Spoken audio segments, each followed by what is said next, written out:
Developing now, this is just a terrifying story. There is a desperate search now for a missing submersible that disappeared on a dive to explore the Titanic. There are 5 people on board and not much time left to find them. The crew started their journey Sunday, but the vessel lost contact about an hour and 45 minutes after submerging. We know the Coast Guard will be holding a news conference starting in the next hour at 1 p.m. NBC's Tom Costello joins us now with the latest from the Coast Guard's command center in Boston.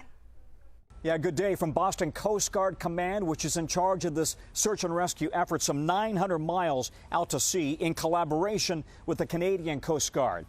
Both Coast Guards have had ships in the area and also planes in the area. Just this morning, the Canadians had a P-3 out on the scene, dropping a sonar buoy to again listen for any signs, trying to hear the sound of that missing submersible and also maybe any tapping or voices from underwater. But this is incredibly deep. The Titanic sits 2.5 miles underwater at that depth. No diver can get out of a submersible, and even a top-of-the-line Navy sub could not dive that deep.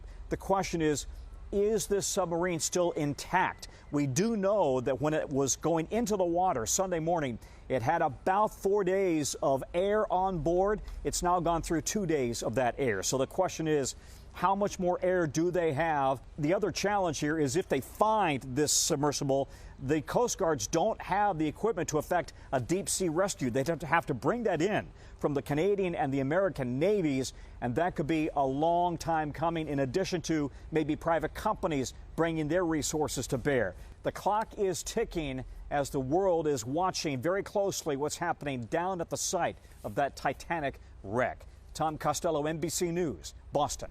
My goodness, we sure hope that they find that. You can't pay me to go down there. Scary situation.